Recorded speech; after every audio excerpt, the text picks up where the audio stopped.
VenomousStare locked and loaded, back with a repeat guest, CGauch, coming off of his huge win against Spencer. He did a great job last week hyping up the matchups and providing solid analysis. He's back again. Christian, you're coming off of a huge week. How did it feel to beat Spencer? Felt pretty great, as predicted, though. I knew the win was going to happen about a week before, and as I said, I'd win by 20, so it was a pretty easy week. Felt more of like a bye week to me. Very interesting. Spencer historically has the best winning percentage in this league. He's a guy who's very active on the free agent waiver wire, but he's really had an off year this year. He's 3-7, tied for last in his division. Can you perhaps shed some light on why he's struggling so much this year? If I'm being honest, I think it's that bullshit formula that he was talking about and hyping up at the start of the season. He came up with some weird power rankings at the start of the season and obviously put himself first, clearly being biased, and said it was, well, I drafted obviously using the formula I'm going to use for the power rankings, and it's like, oddly enough, his team has just shit the bed all season and his power rankings are nowhere to be found. That is very true. I feel like at some point Spencer said, well, I'm having trouble formatting my power rankings when I post them to the message board, so I'll make the postings like every few weeks. And he's been having so much trouble that he hasn't been posting them. But shout out to Weston for perpetually posting his power rankings regardless of his own individual rank. I like that a lot. Yep. Alrighty, we can go ahead and jump into last week's matchups and analyze them. I think it would be best to start with the least entertaining matchups. We can see Jackson here putting up 74 against Aaron, who is 10-0, undefeated, a total powerhouse, and virtually guaranteed to be the first seed. And we can touch on this matchup, but overall I think it's more worth talking about Aaron overall this season. How much of it is luck? How much of it is skill? How do you think he's going to do going into the season? So looking at this matchup, the Ravens D popped off versus Cincy. Cincy, of course, the only winless team still in the league. Even Miami, who's trying to lose on purpose, has netted a win. But Jackson's team did not look good at all here. Talking about this matchup specifically, hit the high notes for us, CGauch, because Jackson got beaten pretty bad, and he's one of the more talented owners in this league.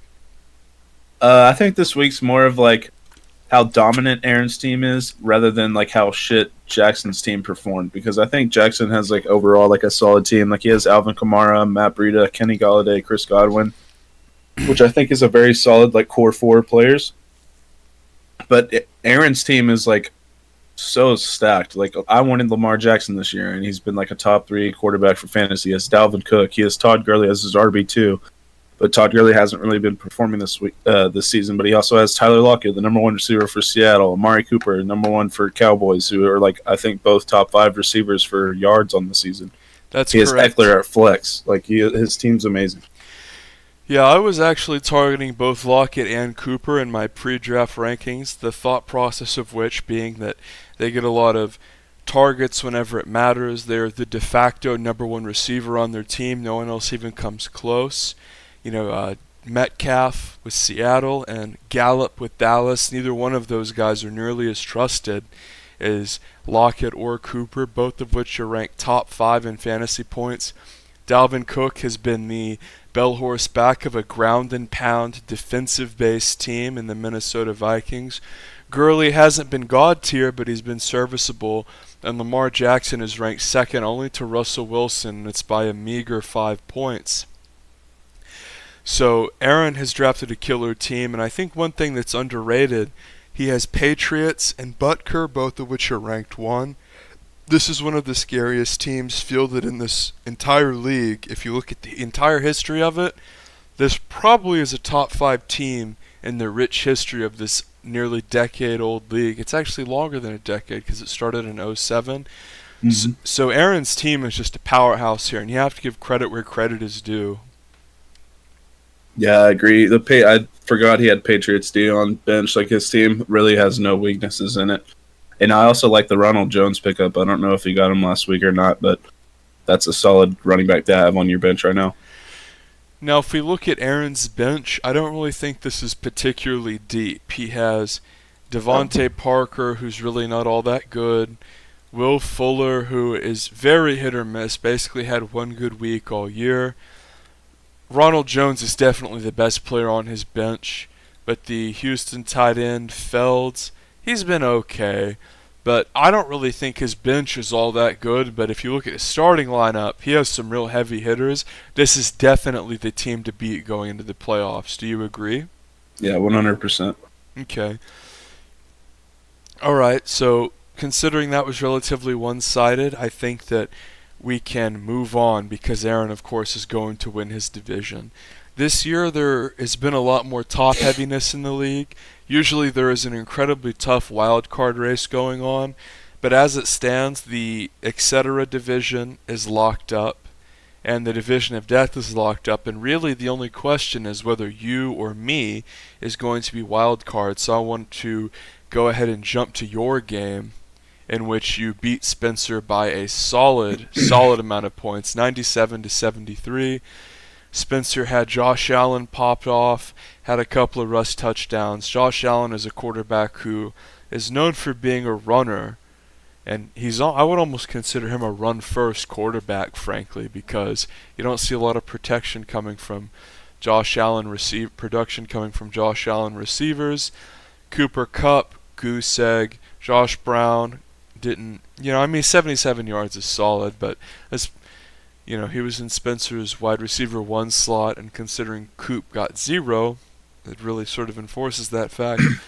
Janu Smith is in there, the guy that last year I famously beat Spencer with as half my team was out on Monday Night Football.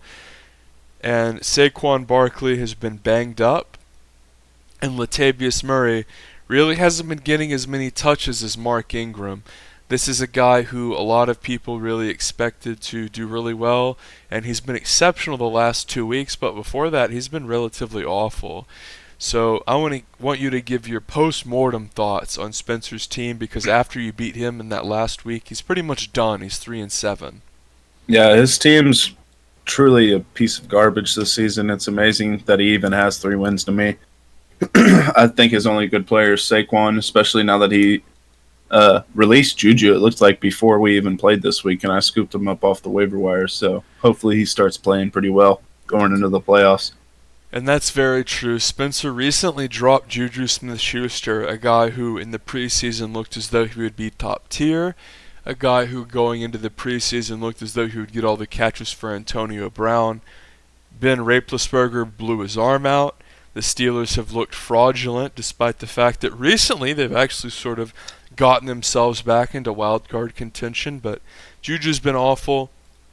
Zach Ertz, for where he was drafted, has been pretty bad. This was a guy that people are putting right up there with George Kittle. People were really high on Zach Ertz. He was top 10 in targets last year. Not really so this year. The Eagles have looked really inconsistent, not that good. I sort of equate the Philadelphia Eagles to the Chicago Bears, where they had a lot of hype going in NFC-wise, and they sort of have disappointed throughout the year. Do you think this statement has any validity to it? What do you think about the Eagles or Bears? Yeah, like coming off of last year, like the Bears and the Eagles look to be like top 5 teams going into like the playoffs for their for like majority of the NFL. And then like Carson Wentz, I have him in my other league. He hasn't been doing very good. Ertz has been having a bad season, and the Bears overall have just been getting smacked around, surprisingly. Well, with Big Dick Mitch Trubisky, the Bears, I don't think, have any chance to do any real damage in the playoffs. I think that is a guy who has been horrifically overrated. What do you think about Mitch Trubisky? I saw something on ESPN today that they may trade for Cam Newton to the Bears.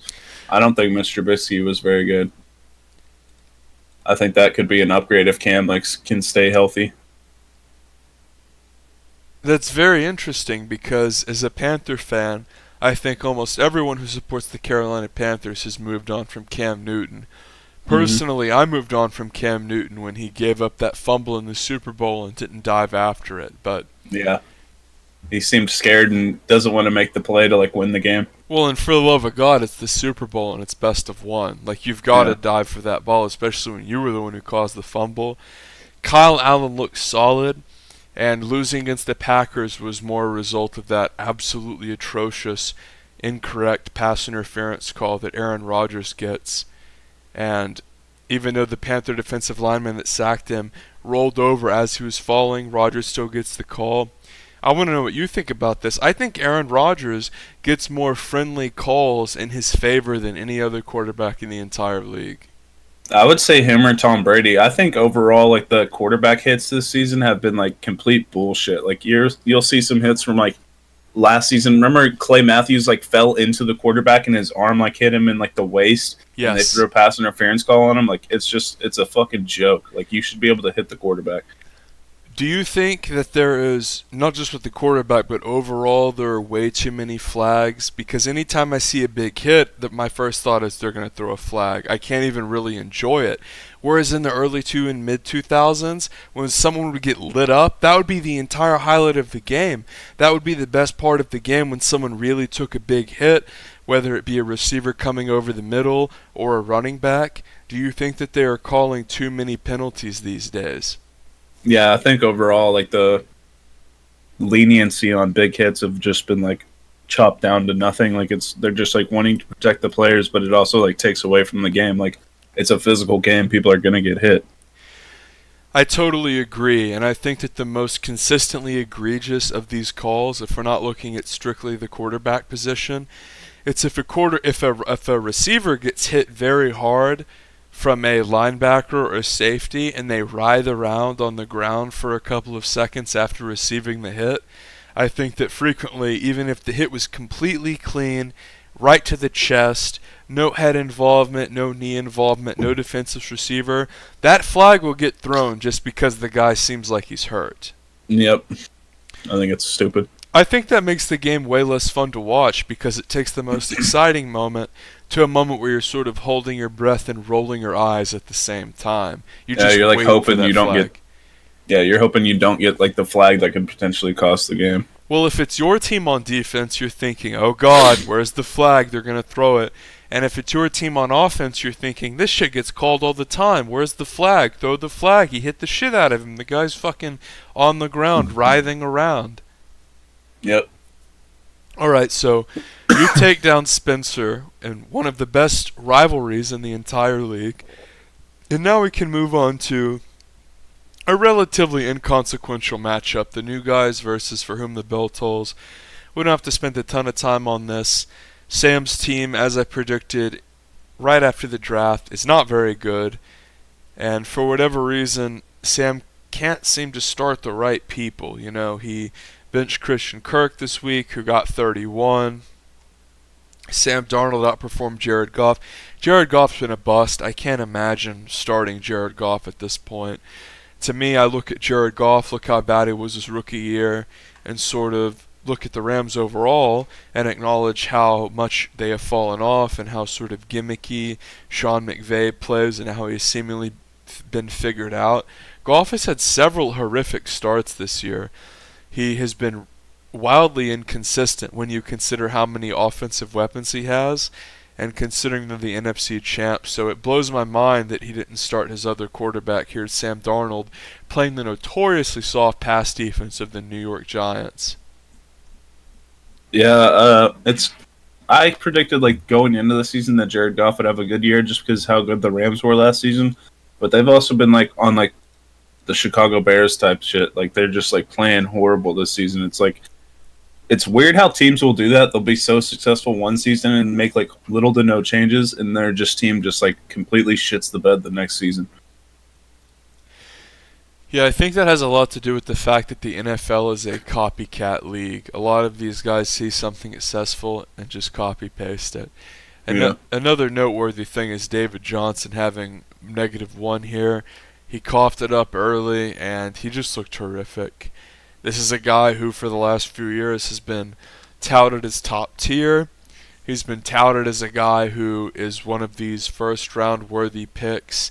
And when you look at the competition he has been getting, whether it be from Edwards or Drake, he really has fallen off a lot, and that's a big part of Sam being so awful. Yeah, I think David Johnson's on his way out, honestly. It's very interesting considering I feel like there are several teams David Johnson could go to and still make a difference, but This game is rather inconsequential. I think we can move on here. A solid win for Ben. And I think when you're 4-6 and a lot of the wild card spots are relatively tied up, I mean, there's 4 weeks left, right? So the best Ben could go is 8-6. So it's going to be really hard for him to make the playoffs. There's going to have to be some extraordinary choking for you or me, because if you look at Clap 4 and Aaron, they have better records than us, right? Yeah. Well, I guess Clap 4's is the same, but he has a weaker schedule down the stretch. But regardless, it's going to be really hard for Ben to make the playoffs. This is going to be sort of a pride thing for Ben. A lot of people, a lot of my guests, not just you last week, but Spencer has said this, and Jackson sort of hilariously said, I don't think Ben watches football anymore. It would be nice if Ben could go 8-6 and sort of say, I missed the playoffs, but I was close. I had a winning record. So this is a good win for Ben to take down Sam, which is a team that I think a lot of people are really low on after the draft. Yeah. Okay. It's a good, solid win for Ben to get his team moving in the right direction. Agreed. Especially after this terrible start. So let's move on to Clap 4 versus Weston. Weston puts up 82. He's on a 4-loss streak. And Clap 4, of course, is one of the better teams in the league. He is the leader of his division. Mahomes came back. And Clap 4 had a very top-heavy start here. Derrick Henry is a running back that plays on a ground and pound team and absolutely popped off with a couple touchdowns. And as a Kansas City Chiefs fan, I want to hear your thoughts on this, because Henry really embarrassed the Chiefs and was a huge part of the Chiefs choking away that lead. Because Kevin had both Mahomes and Henry, so let's hear your thoughts on this, Gouch. I'm assuming you watched the game. I watched a little bit of it. I kind of turned it off towards the end, thinking that the Chiefs were going to close it out because they were up 31 to like 20-something. And the Titans ended up coming back, but I feel like it was a fluke. It was a fluke? Yeah. Chiefs are better. Well, what if the Chiefs lost now 4 games? Aren't they only 1 game ahead of Oakland now? Aren't you a little bit worried as a Chiefs fan? I mean, not really. I know we're better than Oakland. Like, I know we're going to make the playoffs. Like, I'm not, like, yeah, we're taking some losses here and there, but, like, we're going to make the playoffs. There's no way. I can definitely see why you think that, and in some regard I agree. The Chiefs are certainly better than Oakland. However, I feel like you sort of have to view it as though, okay, we're better than Oakland and we'll probably win the division, winning 10 or 11 games. However, what happens when we get to the playoffs? Are they going to be able to beat these teams in the AFC, like a Baltimore, like a New England? I mean, the Chiefs' defense looks pretty damn soft, CGauch. As a Chiefs fan, I really want to hear you comment about the defense and the team around Mahomes. But the Chiefs have always had a bad defense, and we've already beaten the Ravens this season. So I'm not worried. I'm more worried. I'm focused on the Patriots. That's what I'm focused on, because we got to beat them. We had the win against them last year, and D Ford was fucking offsides on the interception to seal the win. And then Tom Brady does what Tom Brady does. He just drives it back down the field and wins it. We had the win in the bag last season, and D Ford costed, so he got cut. Funny anecdote, Austin Black actually went to that game in person, and as soon as the overtime started, he left after they won the coin toss, the Pats, because he knew Brady was going to lead him down in sudden death. That's what it is. Like, if I don't know if you like, obviously you probably watch the games but don't remember, but every year that we play the Patriots for like the championship to go to the Super Bowl, every year we're always up by like a couple points or like up by like almost like a field goal or something like that, and Brady always has the ball with like 2 minutes left, and so you're just like, oh, he's going to drive it down the field and get the win for him. And every year it's either like a pass interference call on Gronk to get him like a 30-yard gain when it was like a 3rd and long, or it's like last year, a tipped pass for an interception and D Ford's offsides. It's always like the Chiefs beating themselves or Brady just making like an amazing drive to win the game for him. Well, not only are you correct, but I think it's worth noting that Tom Brady's legacy sort of gets overshadowed by his Super Bowl record. People underestimate the teams that this guy has had to beat in the AFC playoffs throughout his career, whether it be the Peyton Manning Colts or various iterations of scary Chiefs teams, or teams like the Jets when they were good, the defensive-based team behind Rex Ryan. That's part of what sort of feeds into Brady's legacy of being so consistently good. But if we want to tie it back into fantasy here, Nick Chubb did well despite the fact that Kareem Hunt came back. Remember, a lot of people took Kareem Hunt in the draft, whether it be sort of, mid-round or late round. There was a lot of variance, whether it be idiots who didn't know he was suspended straight up, or people who thought he would just be God tier and Chubb would hit the bench when he got back. Hunt was not that good, and despite the fact that Cleveland did well and really embarrassed Buffalo, frankly, Nick Chubb was still the bell horse back, and that was a big part of Clap 4 winning. Yeah, I think I could have predicted this like a while back. That was one of the reasons like I didn't want to take Chubb, take Hunt, because like I know he's coming back week 11, but he's not going to take that starting job. And even if he's playing amazing the first week he's back, and even maybe possibly like outscores Chubb the first week back, he's still not going to take over that offense for a couple more weeks. And Nick Chubb has not been like anything short of an amazing running back this year. And even last year, he played really, really well towards the end of the season. Yeah, Chubb got off to a slow start, and as soon as I talk shit about him, he started to improve. It's sort of funny how that works. But Clap 4 is going to wrap up the win here. As far as Weston goes, this is a guy who is historically 1 or 2 in the Cursed Lands division, an intelligent, kind-hearted player, and a guy who follows the scene very closely. This is definitely a season for him to forget. Yep. It was a kind of a big game for me, just because any game Weston loses helps me out, so yes. I was happy with it. Same here. I'm certainly rooting against Weston as a guy who is a perennial threat every year. Yep. We can speed through this one faster than a Tom Brady hurry-up offense. It's Matt Stafford and friends versus No Fried. No Fried takes the loss here to Matt Stafford and friends. Aaron Jones has been God tier this year. One of the few Green Bay Packers running backs in recent memories to be consistently good.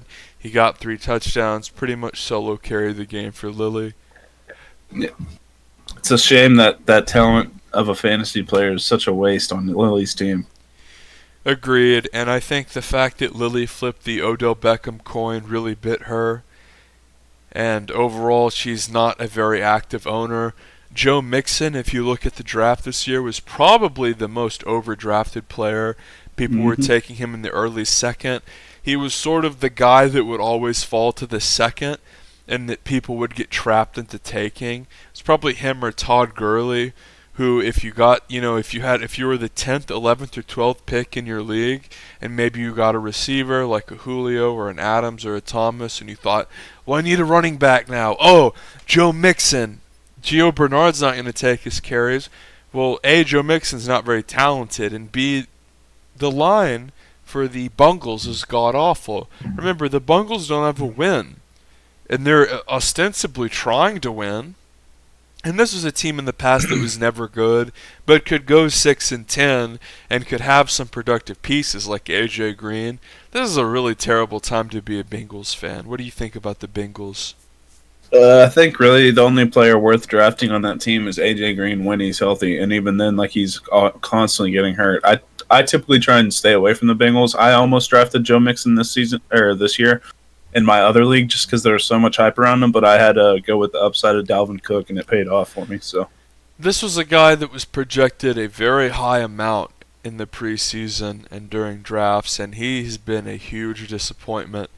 People were really expecting this guy to be solid, and he's ranked 29, okay, and he hasn't missed weeks either. The Bengals have just not been a good team. So we can go ahead and move on from this virtually irrelevant matchup. This is the thing about doing TWIF at about week 9 or later. Some matchups just don't matter. So here we can probably go into the most close, compelling matchup. This is me losing to a very top-heavy Cam Watson team. And throughout the history of the league, despite the fact that Cam does have the worst winning percentage in the league, he's always played me very close, and he has a solid record against me. And I think the defining factor of this game was Golden Tate, because he did have Golden Tate sort of as a blocker to Daniel Jones. the guy who I had replacing Brady this week, who did very well. The Giants played way better than the Jets, but fumbled so much that it didn't matter. Tate had a fumble. Daniel Jones had a fumble. He had 3 fumbles, but only one of them was lost. And overall, between Tevin Coleman underperforming, Julio Jones underperforming against a soft defense, Eric Ebron having to be started because Kettle was hurt, and Singletary doing nothing as the Bills choked terrifically after he got over 20 carries last week. This is a very disappointing week for me. Usually if you score 101, you feel pretty good about yourself, but took the L to Cameron here, who played well and put up 108, the second most this week. CGauch, what are your thoughts overall on this game? Correct me if I'm wrong, but I think I predicted you to lose this game. I really don't remember, but I it may sounds have. reasonable. I may have because I was thinking because Melvin Gordon's coming back, and I think I talked about him taking his role back from Eckler. But looking at Cameron's team, we talked about I think Ben's team could possibly finish 8-6. I think Cameron has the best chance of finishing 8-6. He has Deshaun Watson on his bench, who's on a bye.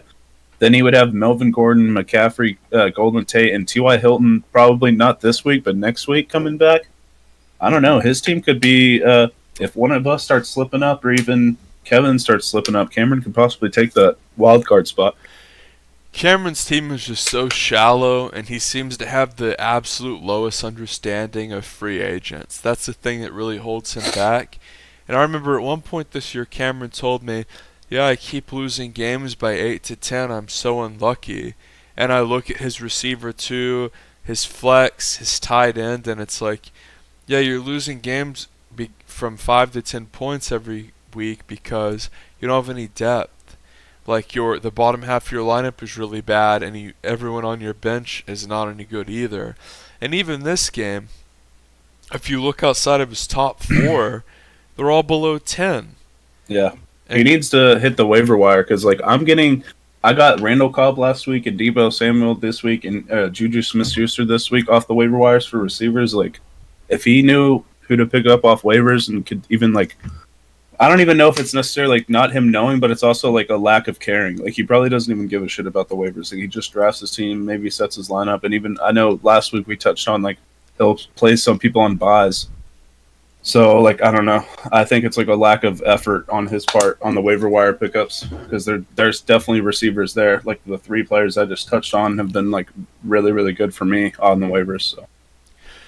that's a great point, CGauch, but I think another thing that is important to point out is that he got the Bears defense, which were considered the de facto number 1 defense, and Greg the Leg, who's considered not only a phenomenal fantasy kicker, but one of the strongest, most consistent, and powerful kickers in the league. And both of those guys were pretty much just locked in to be top 5, and neither one of them are. That had a lot to do with him losing 6 straight. Yeah, I think his team is one to worry about. If we start slipping, True. Deshaun Watson worries me. It will be hard for him to make the playoffs, but if you look at his division, he's dangerous. Now, it's weird because, like I said before, wild card wise, this is probably one of the most boring years as far as who's going to make the wild card, because it's either going to be you or me, whoever doesn't win the division. Whereas usually it's there's at least 2 or 3 teams heavily in contention. And if we just look at the records now, you and me are at 7-3. Everyone else who's not a division winner has a losing record. So they're going to all have to make runs and get lucky, which is just very difficult to deal with. Yeah, I think you can count Spencer's team out and then the new guy's team out and Lily's, but there's 5, 4, and 6 teams. They can win out, but that just means we'd have to literally win 1 game out of these next 4 weeks, and I don't see that not happening. So. And it's especially difficult in divisional play because the ability to lose a bunch of consecutive games is sort of distorted in that regard. Good point, and we are ready to move on to this week's matchups. Let's go ahead and start with Lily and I. We're going to have to shadow box a bit. Lily hasn't fixed her roster yet. Green Bay is on bye. And we can assume she's going to start Nyheim Hines of Indiana, who is virtually worthless, and she's just going to pick up whoever the fuck kicker. But I think you really have to give me the advantage in this game. Lily's team hasn't been great. OBJ's been disappointing. Really, her only win condition here is for Breeze to put up 40 and OBJ to catch a touchdown or two. Maybe Joe Mixon get a dozen, but I really don't think we need to spend a lot of time on this.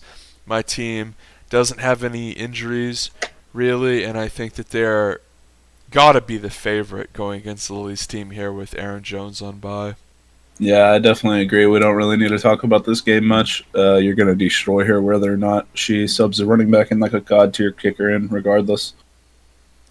Plus, I don't think she'll even drop Mason Crosby and fill in for a kicker. I think she just possibly moves Hines to start at running back for Jones, and even then, she's going to lose by 30. Well, she has Houston's kicker, so presumably that's who she's going to move to kicker. But yeah, I'd say she's going to move Hines and she's going to move Fairbairn, or however you say his name, for Houston, and that'll be that.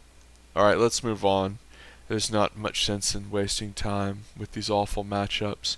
Let's go ahead and move on to your matchup versus Weston.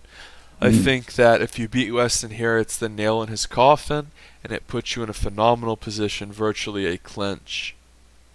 Yeah, I think because you're pretty much getting a free win this week. This is a very big game for me. It's like I look at it as a must win, or otherwise I'm going to be playing for the wild card.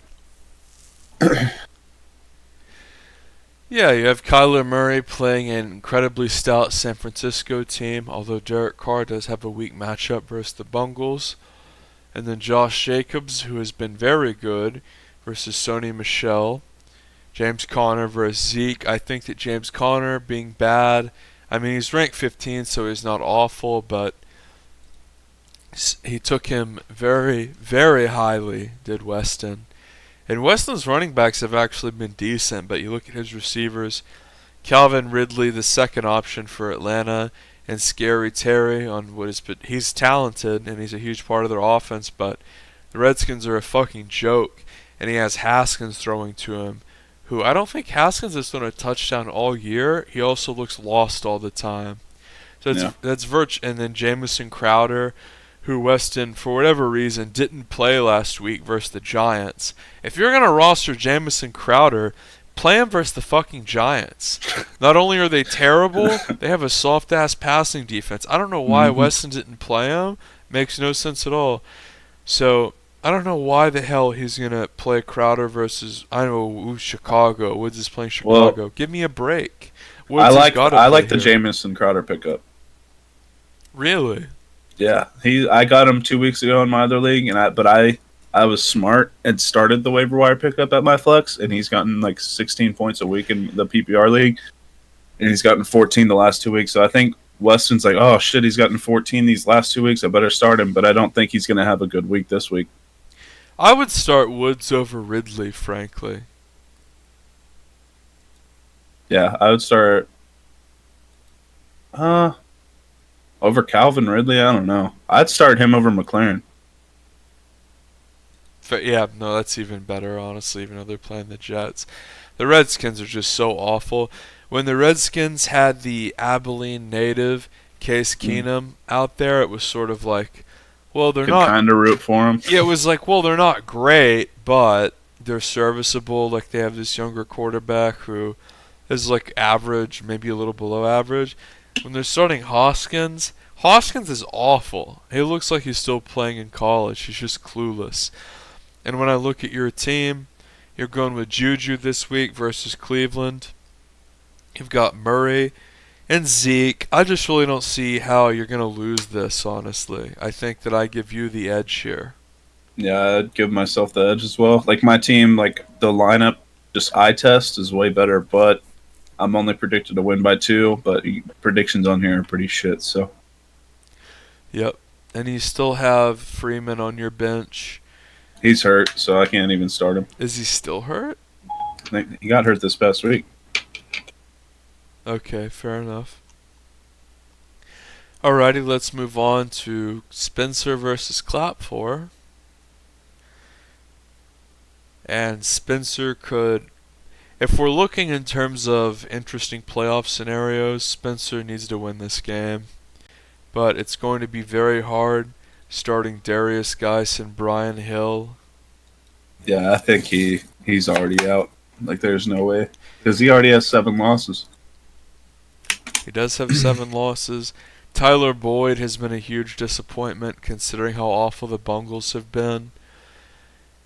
And I would start Kenyon Drake. Okay, I mean, it's just one of these teams where you look at and there's just not a lot to get excited about. Yeah, he's gonna lose regardless. I was just saying, like, he should probably start Kenyon Drake because David Johnson hasn't been performing very well. So I think Kenyon Drake may get like a bigger workload this week. It's against San Fran, but still, I think Kenyon Drake's like a really skilled running back.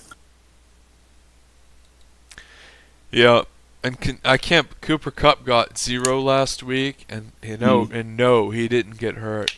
And now he's facing Chicago's defense. Zach Ertz is facing the #1 fantasy ranked defense in New England.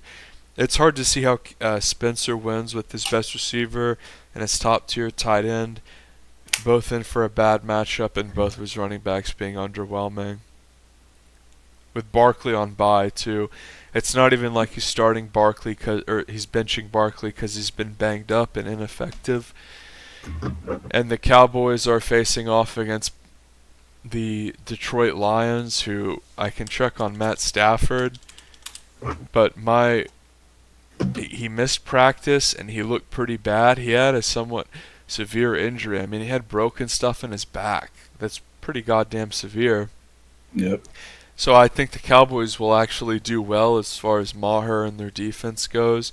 The replacement for Stafford looked absolutely abysmal on Sunday, so got to edge clap for here, a guy who has been leading his division all year and has looked solid.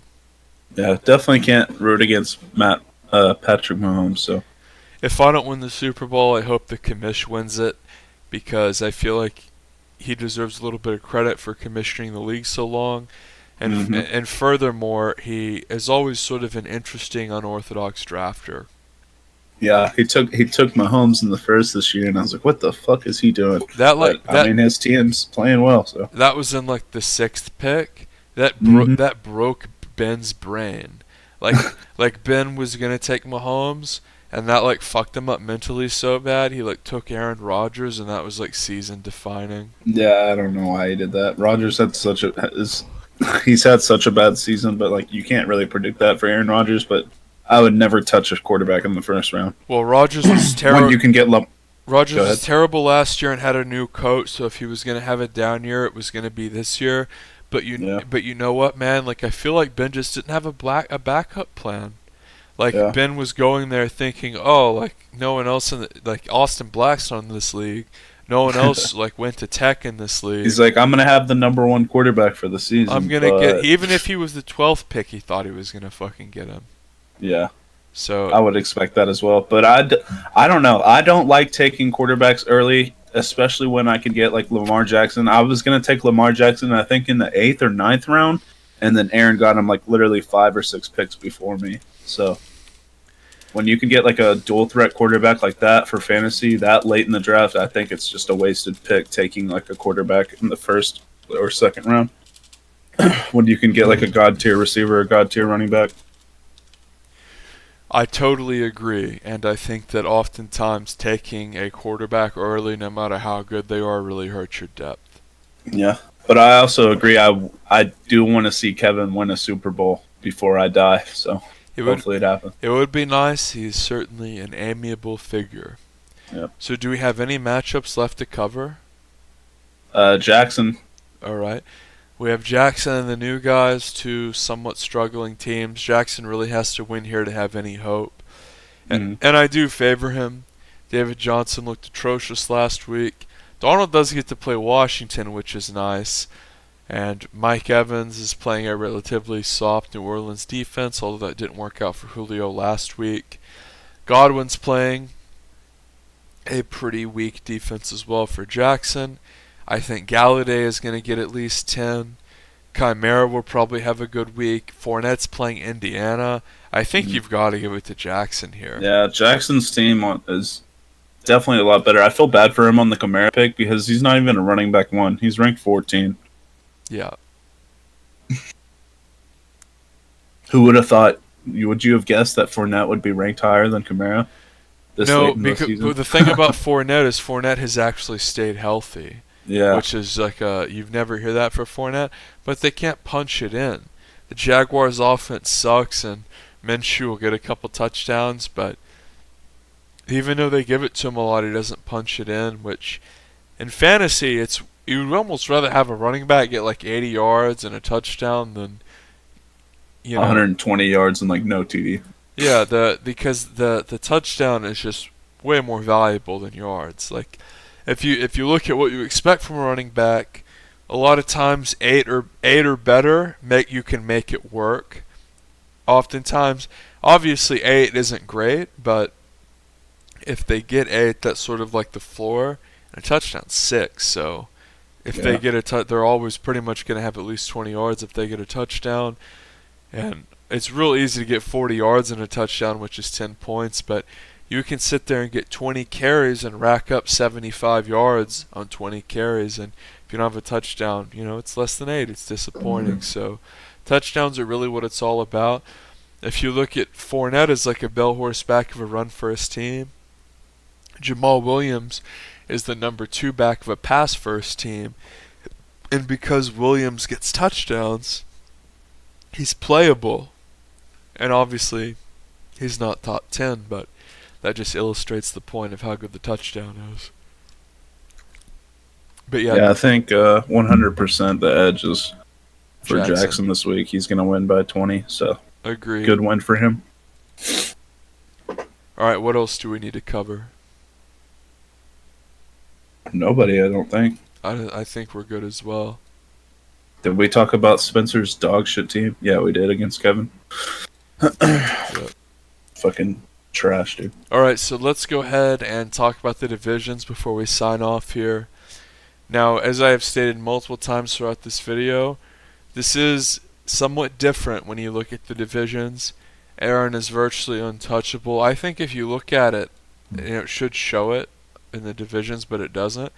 If you look at it math-wise, Aaron has actually clinched his division. There's 4 weeks left, so the worst he could go is 10-4. The best Cam could go is 8-6. So Aaron mathematically has clinched his division, and it will be very difficult for Clapfor to lose his division because Jackson's really the only one threatening him. Yeah, like there's a 4-game difference between him and third, but there's a divisional game in there, so it's just you can basically assume Clapfor is going to win his division. He could completely choke, but it would be you have to look at it sort of like Clapfor would have to choke and Cameron or No Fried or Ben would have to win out, but obviously they're going to like lose to Ben at some point, or lose to Aaron rather at some point, so that'll be hard. So it's basically Clapfor, Aaron, and then you or me, but we're almost certainly going to both make it. Yeah. I think if I had to predict a team out of the 4 and 6 teams to win out and steal the wild card from somebody, which would most likely be you or me, is Cameron's team. Really? Yeah, because after this week, like he's going to have Deshaun Watson, Melvin Gordon, Christian McCaffrey, T.Y. Hilton, and then Mohamed Sanu as his flex. Like, I think his team's solid if he can get all of them on the same page. Like, if T.Y. Hilton comes back after this week, if Cameron wins this week and T.Y. Hilton's back next week and is playing like how he was before, I think he could win out. I'm glad you brought that up. I'm glad you introduced some sort of suspense into the situation. So, CGauch, if you were to predict a winner of the Cursed Lands division, I own the tiebreaker and the point tiebreaker. Who is it going to be? Me. Okay. Interesting, but not unexpected. I think you and I both win out this week. I play Lily next week, and you play Weston, which I think will be probably a good game because I have to beat Weston this week. It'll be tough for me. Weston has a very good record against me. And then you and I play each other 2 weeks from now. That'll be the game of the week almost for sure. That'll be who decides like who wins it. And then I play Kevin the very last week. I play No Fried. You play No Fried. Yeah, I don't know. That'll be I very think interesting. That'll be what you need to watch for going down the stretch. what I would love to happen is you and I both win these next weeks or next 2 weeks and have the same record and then have to play each other. That would be based. That would be fucking amazing. Certainly That'd be another nice. guest appearance for you on the show. Yeah. Alright, so let's just take it a step further. You think you're going to beat me? Let's just assume that you are the 2 seed, I am the 3 seed, and we play each other. Well, that doesn't make sense. 2, 3. Yeah, it does. Yeah, the And 2 then, and 3 and then, play each other. right. So we'd have to play each other because you beat me once. I would have to beat you. One of us has to be the 4 seed because one of us will be the wild Kevin's card. team. So I would play Aaron and you would play Kevin if you think you're going to win the division. Yeah, I have to basically win these next 3 games and steal it from you, and then I play Kevin week 14. And then week 15 too. You'll have to Yeah. beat him twice. So that'll be tough. That'll be interesting. It's sort of like in fantasy football. It's very, very rare to play someone twice. So In a perfect world, you won. Like you've already won the first matchup against me. I win the second one, and then you beat Aaron, and I beat Kevin in the playoffs, and then we have to play each other in the Super Bowl for the tiebreaker. now that would be based. That would be a incredible. perfect scenario. But if we look at the tiebreaker scenario, which is relatively important in our division, I'm almost 70 points, about 75 points over you, and I already have the head-to-head advantage. So that would be. I feel like it's a little bit of an uphill battle for you, considering I don't have any significant injuries either. I'd have to beat Aaron, the unbeatable team. Do you think that what are the chances, if you're going to put a percent on it, 0 to 100, that Aaron wins the Super Bowl? What do you think? Like 35%. Okay, so even though he's undefeated, you don't favor him super heavily. Well, 35% is pretty solid. Like he probably, I'd probably give him like 45. Well, he's already clinched the playoffs, though. Yeah, I think he's.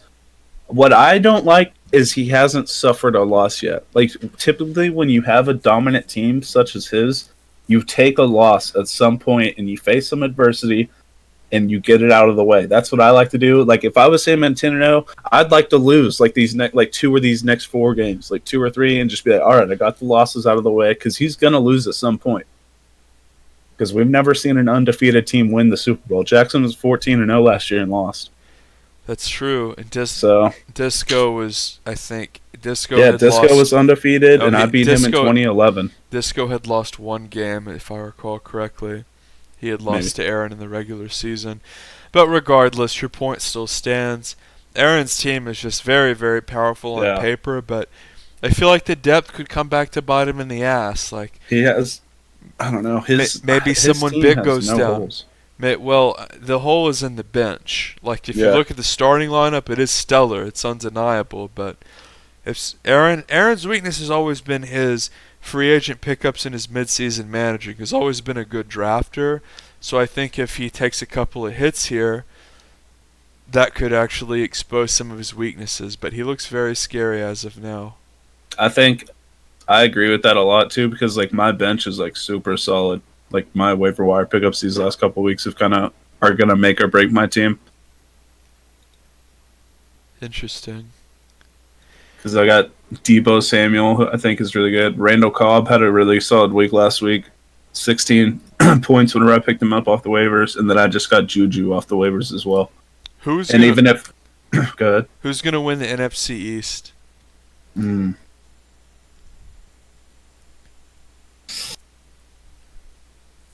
I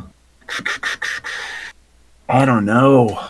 It's either Philly probably or the Dallas. Cowboys. I mean, probably Really? the Cowboys.